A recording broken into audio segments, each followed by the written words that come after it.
एक लड़की थी जो कृष्ण की अनन्य भक्त थी। बचपन से ही कृष्ण भगवान का भजन करती थी। भक्ति करते करते बड़ी हो गई। भगवान की कृपा से उसका विवाह भी श्री धाम वृंदावन में किसी अच्छे घर में हो गया। विवाह होकर पहली बार वृंदावन गई, पर नई दुल्हन होने से कहीं जा न सकी और मायके चली गई। और वह दिन भी आया जब उसका पति उसे लेने उसके मायके आया।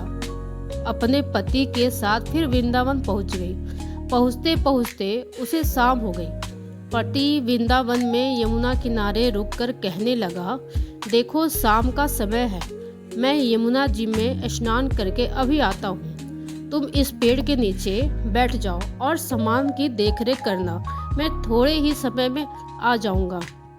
यही सामने ही हूँ, कुछ लगे तो मुझे आवाज़ दे देना। इतना कहकर पति चला गया और वह लड़की बैठ गई। अब एक हाथ लंबा घूंघट निकाल रखा है, क्योंकि गांव है, ससुराल है, और वहीं बैठ गई। मन ही मन विचार करने लगी कि देखो ठाकुर जी की कितनी कृपा है। उन्हें मैंने बचपन से भजा और उनकी कृपा से मेरा विवाह भी श्री धाम वृंदावन में हो गया। मैं इतने वर्षों से ठाकुर जी को मानती हूँ, परंतु अब तक उनसे कोई रिश्ता नहीं जोड़ा। फिर सोचती है ठाकुर जी की उम्र क्या होगी, लगभग 16 वर्ष के होंगे। मेरे पति 20 वर्ष के हैं, उनसे थोड़े से छोटे हैं, इसलिए मेरे पति के छोटे भाई की तरह हुए और मेरे देवर की तरह। तो आज से ठाकुर जी मेरे देवर हुए। अब तो ठाकुर जी ने नया संबंध जोड़कर बड़ी प्रसन्न हुई और मन ही मन ठाकुर जी से कहने लगी, देखो ठाकुर जी, आज से मैं तुम्हारी भाभी और तुम मेरे देवर हो गए।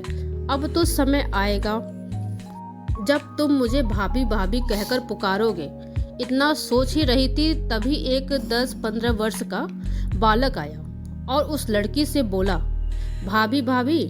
लड़की अचानक अपने भाव से बाहर आई और सोचने लगी, वृंदावन में तो मैं नई हूँ, ये भाभी कहकर कौन बुला रहा है।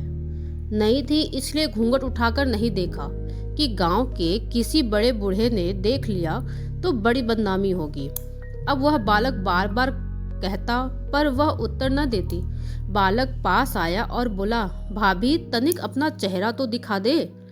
अब वह सोचने लगी, अरे ये बालक तो बड़ी जिद कर रहा है, इसलिए कस के घूंघट पकड़कर बैठ गई कि कहीं घूंघट उठाकर देखने न ले।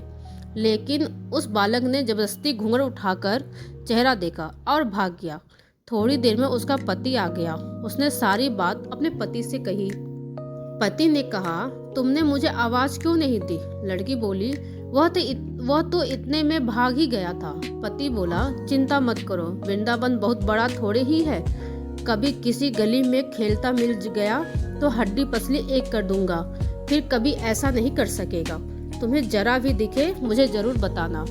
फिर दोनों घर गए। कुछ दिन बाद उसकी सास ने अपने बेटे से कहा, बेटा देख तेरा विवाह हो गया, बहू मायके से भी आ गई, पर तुम दोनों अभी तक बांके बिहारी जी के दर्शन के लिए नहीं गए।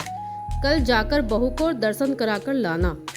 अब अगले दिन दोनों पति पत्नी ठाकुर जी के दर्शन के लिए मंदिर जाते हैं। मंदिर में बहुत भीड़ थी। लड़का कहने लगा, देखो तुम स्त्रियों के साथ आगे जाकर दर्शन करो, मैं भी आता हूँ। अब वह आगे गई पर घूंघट नहीं उठाती। उसे डर लगता कोई बड़ा बूढ़ा देखेगा तो कहेगा, नई बहू घूंघट के बिना घूम रही है। बहुत देर हो गई। पीछे से पति ने आकर कहा, अरे बावली, बिहारी जी के सामने है, घूंघट काहे नाय खोले। घूंघट नाय खोलोगी तो दर्शन कैसे करोगी। अब उसने कहा, घूंघट उठाया और जो बाकी बिहारी जी की ओर देखा तो बाकी बिहारी जी की जगह वही बालक मुस्कुराता हुआ दिखा तो एकदम से चिल्लाने लगी, सुनिए, जल्दी आओ जल्दी आओ। पति पीछे से भागा भागा आया, बोला, क्या हुआ। लड़की बोली, उस दिन जो मुझे भाभी भाभी कहकर भागा था वह बालक मिल गया।